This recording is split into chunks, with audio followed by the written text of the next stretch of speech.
कपड़े धोने वाली बहू। शादी के पहले से ही विभा को कपड़े धोने का बड़ा शौक था। कभी नल के नीचे तो कभी तालाब के पास। अरे मेरी नीली वाली लुंगी नहीं दिख रही है। विभा की अम्मा, कहाँ रखी है लुंगी? अरे वो तो विभा ने परसों ही धोकर रखी थी आपकी अलमारी में, देखो वहीं होगी। वो ना मैंने आज धो दी, मुझे लगा कि गंदी हो गई होगी। अरे कैसे गंदी हो गई थी? उसे तो मैंने पहना भी नहीं। हे भगवान, इस लड़की के कपड़े धोने की आदत से परेशान हो गया हूँ मैं। जितना तो घर में राशन नहीं आता, उससे कहीं ज्यादा डिटर्जेंट पाउडर का खर्चा है। इसकी शादी करवा दो, शादी जाए अपने घर में ही करे काम, फिर चाहे घर के कपड़े धोने हो या पूरे गांव के। हाँ ठीक बोल रही हूँ, देखता हूँ मैं कोई लड़का। वो दिन भी आ जाता है जब विभा को देखने लड़के वाले आ जाते हैं। लड़की मुझे अच्छी लगी।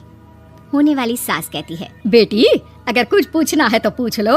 वैसे तो हमारी लड़की बहुत ही शर्मीली है, जो बोल दो वो मान लेती है, इसे क्या पूछना होगा। अरे कैसी बात कर रही हो माँ, मुझे इन लोगों के घर रहना है, सवाल तो कई है। हाँ हाँ बेटा, पूछ लो ना, क्या पूछना है। आप लोगों के घर कपड़े कौन धोता है? सास का मुंह बन जाता है। देखो, अगर तुम ये कहना चाहती हो कि तुम्हें कपड़े धोने नहीं आते तो सुन लो, कपड़े मैं ही धोती हूँ, लेकिन तुम्हारे आ जाने के बाद मैं रुमाल तक नहीं धोऊंगी। अरे चुप रहना भाग्यवान, बहू बेचारी घर आई नहीं, उसे डराना शुरू कर दिया। वो क्या है ना बिटिया, अभी तक तो ये कल्लू की माँ ही धोती थी, लेकिन अब तुम्हारे पापा तो दहेज में वॉशिंग मशीन देंगे ही। तभी विभा की माँ बोल पड़ती है, सवाल भी पूछा तो क्या। वैसे भाई साहब, मशीन की तो फिर भी कपड़े धोने की कैपेसिटी होती है। मतलब जो बिटिया दे रहे हैं ना विभा, इसे कपड़े धोने का बहुत शौक है। ये आप लोगों के क्या, आस पड़ोस गांव मोहल्ले सबके कपड़े धो दे और उफ तक ना करे। बाहर देखा नहीं आपने कितने कपड़े सूख रहे हैं? सब हमारी बिटिया ने ही तो धोए हैं। बस भी करो ना माँ, शर्म आ रही इतनी तारीफ सुनकर। और तो और एक दाग निकाल कर दिखाओ तो मान जाऊँ। हाँ अच्छा, माफ करना बेटा, मैंने गलत समझा। हमें तो रिश्ता बहुत पसंद है। और ऐसे जुड़ जाता है रिश्ता कपड़े धोने का शौक रखने वाली विभा का। उसकी शादी हो जाती है कोयला फैक्ट्री में काम करने वाले कल्लू के साथ। शादी के बाद अचानक विभा चिल्लाती हुई सास के पास आती है। सासू माँ, अरे सासू माँ कहाँ है आप? ये तो धोखा है, धोखा दिया आप लोगों ने मुझे। इसे ससुर के चक्कर के बारे में पता चल गया। अरे तो उसमें तुझे क्यों धोखा मिला है? अरे नल में पानी नहीं आता, कपड़े कैसे कब धुलेंगे? अच्छा, तू पानी नहीं आ रहा उसकी बात कर रही है? तो आपने क्या सोचा? कुछ नहीं। अच्छा, तेरी माँ ने कहा था कि कपड़े धोने का शौक है तुझे, याद आया मुझे। शौक बोलकर कपड़े धोने वाले मेरे जुनून को कम ना आके सासू माँ, कपड़ा धोना मेरा गुरूर है। तभी पति भी वहाँ आ जाता है। अभी मैंने इसे सनी देओल की फिल्म दिखाई है, उसी के डायलॉग मार रही है माँ। अच्छा सुन, साफ साफ बता रही हूँ, पानी सुबह 4 से 6 और शाम को 10 से 12 आता है, समझी?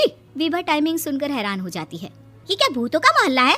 सुबह 4 बजे उठकर कौन कपड़े धोता है? 4 बजे टंकी में पानी जाता है, फिर सारा दिन धोना ना, किसने मना किया? अरे कैसी बात कर रही हैं? 200 लीटर की टंकी में कितने कपड़े धो लूंगी मैं? सुबह ही उठ जाऊंगी मैं। अब क्या था, विभा सुबह 4 से लेकर रात के 12 बजे तक कपड़े ही धोती रहती। एक रोज सास पड़ोस से निकलकर कहीं जा रही होती है कि साथ वाली कहती है, हाँ कल्लू की माँ, जरा ये बताओ कि 2 साड़ी है, 2 ब्लाउज और एक पेटीकोट और एक नाड़े वाला लंबा कच्छा। हाँ तो? अरे तो क्या, कितना लोगी धुलाई ये बताओ। धोबन दिख रहे हैं हम क्या? हमारे पति सरकारी नौकरी से अभी रिटायर हुए हैं और बेटा सुपरवाइजर है कोयला फैक्ट्री में। धोबन समझ रखा है हमें? हाय रे कल्लू की अम्मा, माफ कर दो, वो तो मोहल्ले में यही सब बता रहे थे कि तुमने बहू को कपड़ा धुलवाने के काम में लगा दिया है। सास को पड़ोसन की बात सुनकर गुस्सा आ जाता है। वो घर पहुंचती है जहां घर के बाहर ही इतने सारे कपड़े सूख रहे होते हैं जितने कि किसी धोबन के घर पर। अरे ओ कल्लू की दुल्हन, बाहर निकल। माँ जी यहीं आ जाओ, बाथरूम में चादर धो रहे हैं हम। अरे अभी हम धोते हैं, तुमको बाहर निकलो। ये आस पड़ोस वाले बोल रहे हैं कि हम बहू से कपड़े धुलवा कर उसे कपड़ा धोने वाली बना दिए हैं। अरे छोड़ो ना माँ जी, किन लोगों की बातों में आती हो? आस पास के लोगों का तो काम ही होता है कि वो किसी तरह सास बहू को लड़ा दे। बहू सारे घर के कपड़े धोती है, ये क्या कम है? बोलिए। सास को भी लग जाता है कि वो बहू का ये सनकीपन नहीं छुड़वा सकती, इससे अच्छा है कि खुद ही चुप हो जाए। एक रोज सास और बहू मंदिर जाते हैं, जहाँ सास की साड़ी वहाँ खड़ी भीख मांगने वाली से मिलती है। माँ जी क्या बात है, आपकी साड़ी उस भिखारन से कितनी मिल रही है ना?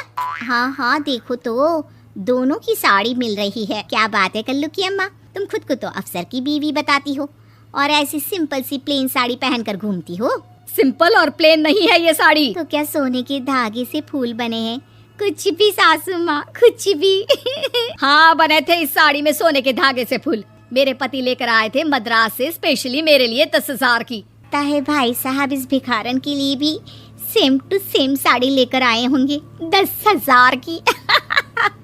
सास उस वक्त तो कुछ नहीं कहती, लेकिन बहू के साथ घर आती है और अलमारी से एल्बम निकाल कर लाती है। ये साड़ी देख रही है, ये वही साड़ी है जिसे मैंने अभी पहना था। इस साड़ी में ये जो चमकदार फूल दिख रहे हैं ना, ये सोने के धागों से काटे गए हैं। लेकिन तू लोकल वॉशिंग मशीन ब्रश से घिस घिस कर सारे फूलों को निकाल कर साड़ी प्लेन कर दी। मुझे माफ कर दीजिए सासू माँ। और तो और, जब मैंने तुझे तेरी गलती के लिए कुछ नहीं कहा, लेकिन तूने तो सबके सामने मेरा मजाक ही बना दिया। क्यों? बहू को समझ में आ जाता है कि अब से उसका कपड़े धोना बंद।